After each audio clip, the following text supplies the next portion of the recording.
기어의 무선 기술이 발전하면서 무선과 유선 제품의 반응 속도 및 레이턴시는 이제 거의가 차이가 없어졌습니다. 게이밍 마우스는 많은 무선 제품들이 출시되었지만 게이밍 키보드 무선 제품은 아직까지는 흔치 않습니다. 오늘 제가 가져온 녀석은 광스위치를 탑재해 10년 만에 다시 돌아온 레이저 데스크톱 V2 프로 무선 게이밍 키보드입니다.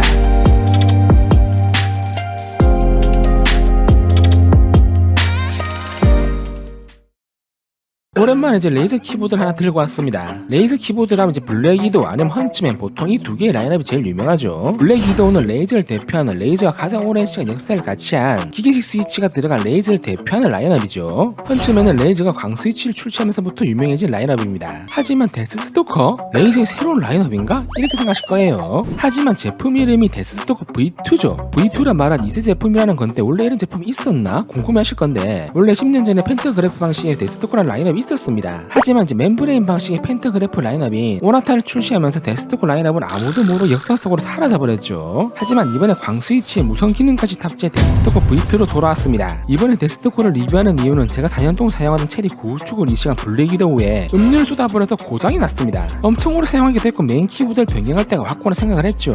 물론 제 창고에 키보드만 30개 넘게 있어요. 하지만 제가 메인으로 사용하는 키보드는 몇 가지 조건이 있는데요. 첫 번째는 이제 매크로 기능이 있어야 합니다. 두 번째는 이제 텐키리스 키보드여야 합니다. 세 번째는 타건음이 조용해야 합니다. 이 조건을 이제 충족하는 제품이 헌츠맨 V2 텐키리스 리니어와 블랙 위도우 V3 텐키리스 옐로우 축이었는데, 그래서 가지고 있던 V2 텐키리스 리니어를 사용하려고 했는데 레이저 스토어를 보다가 데스크톱과 눈에 들어오더라고요. 그런데 가격이 그래서 제가 사용을 하려고 레이저에서 협찬을 받았습니다. 제가 직접 한 2주 정도 사용을 해보고 리뷰하는 것이라 제가 느낀 장단점을 알려드리도록 할게요. 그럼 데스크톱 V2 프로 어떤 녀석인지 알아보러 가시죠.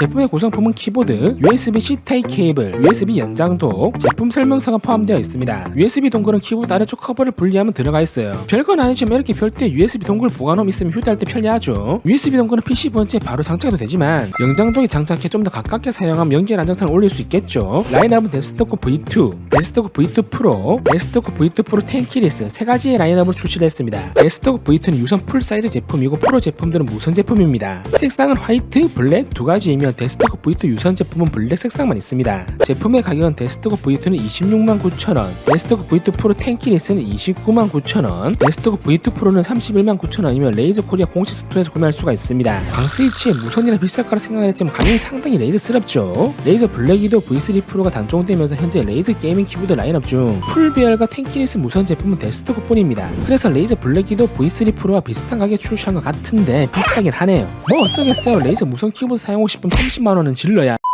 디자인은 굉장히 얇은 로우 프로파일 키보드에 빅키 스타일 채택했습니다. 이제 레이저 거의 모든 키보드들은 빅키 타입으로 제작되는 것 같아요. 레이저 헌츠맨도 얇은 편인데 데스크톱은 진짜 초슬림으로 제작되었습니다. 레이저 팜레스트부터 얇더라고요. 그래서 굳이 팜레스트가 없어서 사용하는데 전혀 불편함이 없었고 무게도 무척 가볍습니다. 알루미늄 상판 하우징은 레이저 퀄리티가 훌륭하고 중앙 하단에는 레이저 로고 각인되어 있어 고급스러움을 더해줍니다. 키보드 우측 상단에는 미디어 버튼과 룰러가 위치해 있습니다. 헌츠맨과 블랙 위도우는 이제 원형 타기의 휠 방식이었는데 블랙 위도우 V3 버전부터 이렇게 룰러 방식으로 변경이 되었습니다. 그걸 이제 데스크톱에 그대로 적용한 것 같네요. 미디어 버튼 한 번 클릭 시 재생 정지, 두 번 클릭 시 다음 재생, 세 번 클릭 시 이전 재생으로 설정되어 있습니다. 룰러는 굴릴 때 구분감이 확실하고 볼륨 조절 및 누름 음속을 할 수가 있습니다. 텐키리스 제품 같은 경우는 프린트 스크롤을 포함한 3개의 키를 없애고 버튼과 룰러 탑재되어 있는데 이건 이제 펑션 키를 조합해서 사용할 수가 있습니다. 레이저 시냅스에서 다른 기능으로 이제 리매핑이 가능한데 미디어 버튼 이제 리매핑이 불가능하고 룰러 같은 경우는 다양한 멀티미디어 키로 리매핑이 가능합니다. 잘 사용하면 이제 영상 편집할 때 편하겠더라고요. 키보드 앞판은 매트한 플라스틱 재질로 되어 있고 5개의 미끄럼 방지 고무 패드가 부착되어 있습니다. 높이 조절은 총 3단계로 조절이 가능하고 높이 조절 다리에도 미끄럼 방지 고무 패드가 부착되어 있습니다. 키보드가 로우 프로파일 타입이라 워낙 얇아서 높이 조절 3단계로 사용하니 딱 좋더라고요. 키보드 상단에는 전원 버튼과 3개 프로파일 변경 버튼, USB C타입 충전 포트가 있습니다. 전원 버튼은 2.4GHz의 무선 연결 및 블루투스 연결 방식을 변경할 수 있는 스위치로도 사용할 수가 있습니다. 데스크톱 V2 프로는 2.4GHz의 무선 연결, 블루투스 5.0 연결, USB C타입 유선 연결 총 3가지 연결 방식을 지원합니다. USB 동굴을 통한 2.4GHz 무선 연결은 레이저 하이퍼스피드 무선 기술로 타 무선 기술 대비 25% 빠른 초저지연 무선 연결 자랑합니다. 그리고 이제 레이저도 드디어 멀티 페어링 기능을 지원합니다. 하나의 동굴에 두 개의 장치를 연결할 수가 있는 거죠. 로지텍의 유니파잉 기능과 비슷하게 생각하시면 돼요. 블루투스 5.0 연결은 최대 3개의 기기가 페어링 가능합니다. 상단에 있는 3개의 프로파일 변경 버튼으로 연결 기기를 변경할 수가 있는데 변경 속도는 이제 딜레이 없이 바로 변경되는 거 아니고요. 약 2초간 이제 딜레이가 있습니다. 다만 이제 무선으로 사용하다 블루투스를 변경하려면 변경 스위치를 변경한 다음 사용할 프로파일 버튼을 한 번 더 눌러야 하기 때문에 조금 번거로운 감이 있더라고요. 그리고 버튼이 키보드 상단에 있어서 위치가 이제 보이지 않기 때문에 감으로 버튼을 누르거나 들어서 확인하고 눌러야 하기 때문에 이 점은 좀 아쉽더라고요. 펑션 키를 사용한 연결 변경 방식도 지원했으면 더 편리하지 않았을까 생각합니다. USB-C 타입 포트에 케이블을 연결하면 충전과 동시에 유선으로 사용할 수가 있습니다. USB 동글이 PC 연결되어 있지 않아도 케이블만 연결하면 사용이 가능해요. 다만 케이블로 연결 시에는 연결 변경 스위치를 다른 방식으로 변경을 해도 무조건 이제 유선으로만 연결이 됩니다. 무선 연결이나 블루투스 연결로 변경을 하시려면 케이블을 이제 분리하셔야 해요. 배터리 사용 시간을 레이저 공식 홈페이지에서 확인할 수가 있습니다. 사용하는 연결 방식 및 키보드의 밝기, 하루 사용 시간을 설정하면 사용 시간과 사용 일수를 디테일하게 확인 가능하더라고요. 무선 모드로 LED를 끄고 하루 10시간 사용 시 약 200시간, 20일 정도 사용이 가능하고요. 블루투스 모드는 약 220시간, 22일 정도 사용이 가능합니다. LED 밝기를 100%하고 사용할 시에는 하루 10시간 사용 시 약 30시간, 3일 정도 사용이 가능합니다. 전 LED 밝기를 30%에 하루 한 8시간 정도 사용을 했는데 2주 동안 충전 한 번 안 하고 사용이 가능했습니다. 이건 이제 아마 레이저 시냅스 전원 옵션에서 딤 라이트 무선 설정 기능을 사용하면 스펙보다 좀 더 긴 시간 배터리를 사용할 수 있는 것 같아요. 배터리 전량은 시냅스에서도 확인이 가능하지만 펑션 키와 엔드 키를 조합해 키보드 인디케이터 LED가 5초간 점등되며 5단계로 배터리 전량 확인이 가능합니다. 키보드 자체에서 배터리 전량 확인할 수 있으니 은근히 편하더라고요. 데스크톱 V2 Pro에 사용된 ABS 키캡은 울트라 듀블랙 코팅 처리를 하여 일반적인 ABS 키캡보다 변색과 스크래치에 강하면 내구성이 증가하였습니다. 여러분들이 이제 흔히 하시는 게이밍 키보드에 많이 사용된 ABS 키캡은 사용하다 보면 이제 번들번들거리고 지문이 잘 묻어나죠. 그거랑은 이제 차원이 다릅니다. 2주 중 사용을 해도 지문이나 얼룩이 전혀 묻어나지 않더라고요. 만졌을 때 거칠거칠한 PBT 키캡 같은 느낌도 있지만 보들보들한 ABS 키캡 느낌도 있어요. ABS 키캡까지 PBT 키캡 중간 정도 느낌이랄까? 로우 프로파일 키캡이 높이가 엄청 낮고 이중 문자가 새겨져 있는 부분은 깔끔하게 애칭 처리가 되어 있습니다. 그리고 ABS 키캡의 장점이 LED 투과율이 좋다는 거죠. 헌츠맨 V2와 비교를 해보면 데스크톱 훨씬 더 RGB 효과가 잘 보이고 LED가 밝아 보이죠. 스위치 LED 밝기는 헌츠맨 V2가 더 밝습니다. 하지만 이중사 출된 PBT 키캡보다 애칭 처리한 ABS 키캡이 투과율이 더 좋기 때문에 데스크톱과 더 밝아 보이는 거죠. 스위치는 로우 프로파일 옵티컬 스위치가 탑재되었습니다. 즉 헌츠맨과 동일한 광 스위치며 리니어 타입과 클릭 타입 두 가지를 출시하였습니다. 다들 아시겠지만 리니어 타입은 기기식 스위치 적축과 비슷하고 클릭 타입은 청축과 비슷한 느낌이에요. 광 스위치답게 약 7천만 회의 높은 내구성을 자랑하고 레이트 스위치 중 가장 짧은 작동 지점 1.2mm와 45g의 가벼운 키압을 가지고 있습니다. 우선 타가름 한번 들어보러 가시죠.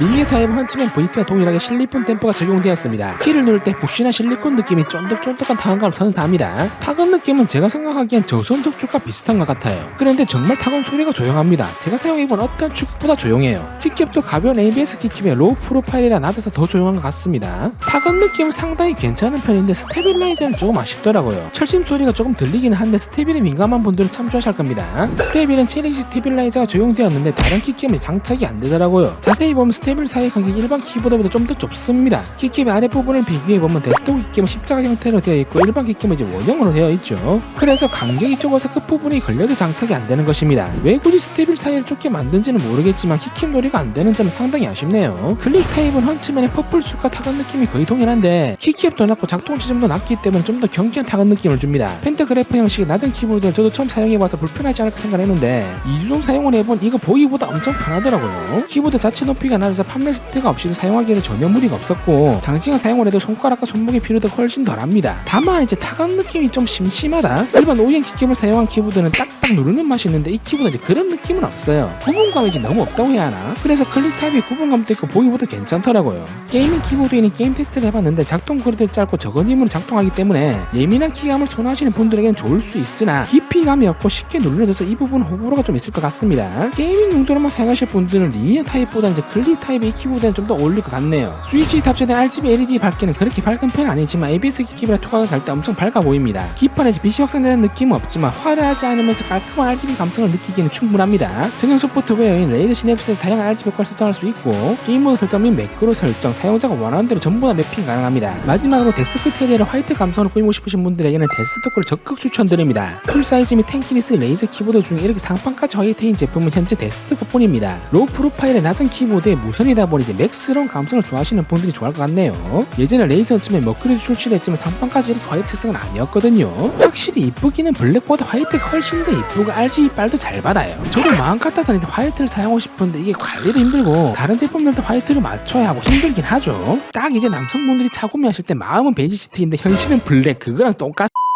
오늘은 데스크톱 V2 프로 무선 키보드를 리뷰해봤습니다. 장점은 유선, 무선, 블루투스 총 3가지 연결 방식 지원, 블루투스 모드에서 최대 3가지의 기기가 페어링 가능, 뛰어난 전력 효율로 장시간 무선 모드 사용 가능, 미디어 버튼과 룰러를 사용한 편리한 컨트롤, 울트라 듀라블 코팅 처리로 내구성이 향상된 ABS 키캡, 레이저 로우 프로파일 옵티컬 스위치 탑재, 실리콘 템퍼를 적용해 쫀득한 타건 느낌과 조용한 타건음, 낮은 로우 프로파일 키보드로 장시간 사용해도 손목의 피로감이 적다는 것입니다. 단점은 30만원대의 비싼 가격, 다소 아쉬운 스테빌라이저, 키캡 교체가 불가능하다는 점입니다. 데스크토크는 어느 정도 호불호가 있을 수 있는 키보드입니다. 제가 사용하기에는 최고의 키보드이나 사용 용도 및 로우 프로파일 선호하지 않는 분들에게는 다소 아쉬울 수 있습니다. 하지만 현재 레이저 키보드 라인업 중 유일하게 풀별과 텐키리스 배열의 무선 키보드이고 가격이 비싸다는 단점이 있지만 충분히 구매할 메리트는 있다고 생각합니다. 로우 프로파일을 선호하시고 RGB 감성을 느낄 수 있는 무선 키보드를 찾으시는 분들에게는 레이저 데스크토크 V2 프로는 최고의 선택이 되실 겁니다. 이번 무료 나눔 이벤트는 제 헌츠맨 텐키리스를 2개 가지고 있는데 일제대 토너먼트는 이제 사용할 일이 없을 것 같아서 경품으로 드리도록 하겠습니다. 자세한 이벤트 참여 방법 해당 영상 더보기欄을 참조하시면 됩니다.